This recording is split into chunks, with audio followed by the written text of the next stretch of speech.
We listen to songs. And what Yes. will the song say from the voice of Palestine? That's right. It will say, sharpen my bones and sharpen them and make them swords. Make my flesh into a Molotov cocktail. Basically, convert me to a bomb, an explosive.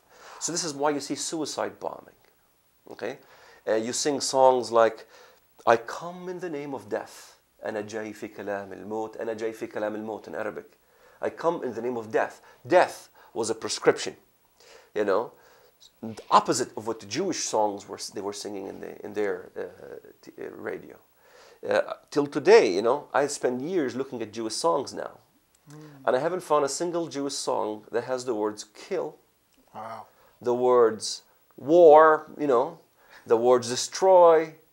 I finally found a Jewish song that has the word war. Milchama means war. Right. So I went to my Jewish friends and says, I finally found, you guys do provoke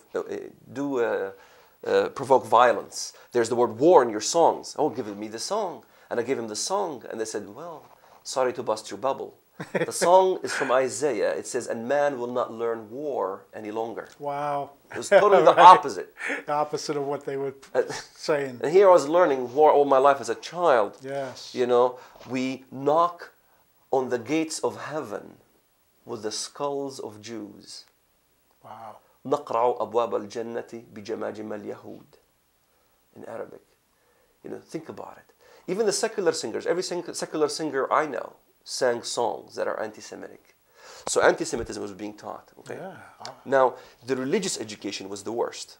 Islamic education that we have, the form of Islamic education that we have, is totally anti-Semitic. You go to the here in America, you go to church on Sunday. There you go to the mosque on Friday. And where did you go to the mosque? You go to the Temple Mount. Who was teaching Islamic studies? Who was the grand mufti? The grand religious leader was Ikrima Sabri. Ikrima Sabri is a predecessor of Hajj Amin al-Husseini, the friend of Adolf Hitler. And he was calling for the destruction of the Jews. He even said that the Wailing Wall does not belong. It's called Al-Buraq Wall. It doesn't belong to the Jews. There is no Jewish presence on the Temple Mount. Again, what Nazism did, fabrication of history. Something. Denial of history, denial of Holocaust. You know, I was taught that Holocaust was a fabrication.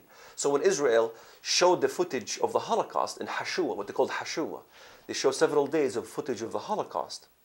We would look at the footage, wondering, where in the world did they find all these scrawny people? Thousands of very, very thin people. What kind of a diet plan were they on? We saw them falling into the pit, being shot in the back of the head. Yes. How did they act it so well? Such great acting. I mean, it looks so real. And then when they piled the bodies on the cart with a mule, there's all these skinny bodies dead, carted in a mule, being taken to be thrown and burned and all these. Wow, that's such great acting. The Jew is such a deceiver. So, the attempt to educate people would never work. The reason is because it has nothing to do with fact. Yes. It had to do with spiritual deception. And we were living at the spiritual deception exactly as in Nazi Germany. Going to school, give you an example. Going to school. We learned what is called the Umar Covenant or the Umar Declaration. Umar ibn al-Khattab was the second caliph of Islam.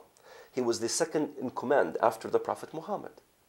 After the Prophet Muhammad passed away, Abu Bakr as-Siddiq, the righteous, took over. After him came Umar ibn al-Khattab. He was one of the ones promised to go to heaven by the Prophet of Islam. What did he say? Simply put, he said, the Jew must wear a yellow patch on his right shoulder. Yes. Does that ring a bell? Just like what the Germans did. Nazi Germany. Exactly. So there's Nazi Germany. A Jew must wear a yellow star. You could look up the references. A Jew must never be a judge in a Muslim court, according to the Omar Declaration. In Nazi Germany, a Jew must never be a judge. Yes. A Jew must pay taxation, called jizya, in accordance to the Quranic passage that says, حَتَّى يَدْفَعُوا الْجِزْيَةَ عَنْ يَدٍ وَهُمْ صَغِرُونَ. May they pay the jizya, the taxation, by an upper hand, and may they be belittled and subjugated. So the subjugation of the Jewish people was right there. The Jew must never walk the main roads. Okay, now remember, in Nazi Germany, the Jew also had to pay taxation, heavy taxation, for protection. Yes. And in Islam, it was called protection money. Protection money. Yes. You can see where I'm going here. Yes, you are. Now, the Jew must never walk the main roads in the Islamic legislation, Islamist legislation. And the Jew must never, the same thing in Nazi Germany. If you see in The Pianist, you see the movie where the father of the pianist was walking in the sidewalk, and the German stopped him and he slapped him. And he says, you walk in the gutter, Yes. walk on on the edge of the road. You must never walk where Germans walk. And in majority of the history of the Islamic world, that's what happened. They were treated well whenever the Caliph kind of was a good person. So there was good Muslims. If he was a good Muslim, kind of a good-natured individual, if you will, Yes. he took it easy on the Jews. They lived a nice life. It was called the Golden Age of Islam. But this scenario goes up and down, At some parts, they say, oh, let's go to the legislation, to the Umar legislation. Give you example. Al-Khalifa al-Mutawakkil, the Caliph, to make it English. The Caliph, the head of the Islamic country. Al-Mutawakkil instituted the yellow patch throughout the empire. And Jews had to wear yellow patches. So the Jews were never to build their synagogues above a Muslim mosque. It must never be higher than a Muslim mosque. A Jew must never build his grave site above the ground. A Jew must never ride a horse, but must ride a donkey. A Jew must live in secluded areas, exactly as you had in Nazi Germany. Exactly. In the ghettos. So you had the ghettos, the same thing. And if you look at the Jewish history in Yemen, for example, Jews lived in ghettos. Okay? This is just to give you a little synopsis of history. Yes. Okay?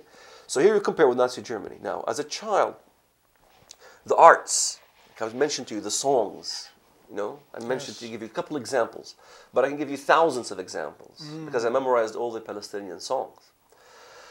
The arts, the same way, if you go to the Birzeit University, the Jews are depicted as animals, all kinds of things. Yes. Now the religious institutions, even if you go to the Temple Mount, what do they teach? This is the Jewish holiest site. What we're learning on the Jewish holiest site is what? The day of judgment shall not come to pass. This is a hadith. A hadith is the sayings of the Prophet Muhammad of Islam. They're sort of like the Talmud of the Quran. The Quran is the holy book of Islam.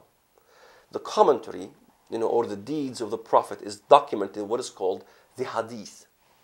And in the hadith, it says, the day of judgment shall not come to pass. Means the end of days. The Islamist eschatology teaching, if you will. The end of days shall not come to pass until the tribes of Islam defeat the tribes of Israel in Jerusalem and on the surrounding nations. Then the trees will cry out and the stones will cry out. There is a Jew hiding behind me. Come, O Muslim, come, O slave of Allah, come and kill him. Till not one Jew is left. And in Arabic, they know it. In every single mosque is being taught. In every single Islamic school is being taught. Where I grew up. So wherever I went, that's what was being taught. Yes. And in Arabic, لا تقوم الساعة حتى تغلب طائفة من المسلمين طائفة من اليهود قيل أين يا رسول الله قال في بيت المقدس مقدس قدش بيت حمكداش بيت مقدس and the surrounding nation وأكناف بيت المقدس. See, so the surrounding nations will attack the Jews after they come back to the land. So after they come back to the land, there is not going to be tax payments, as was in Nazi Germany or was in the Islamist time. Right. There will be a slaughter of the Jews, a mass slaughter. Annihilated. The antithesis of what the Bible taught is being taught. The opposite is being taught. Okay? The Muslim Messiah. Now, remember, most Muslims would say, we believe in Messiah. Jesus is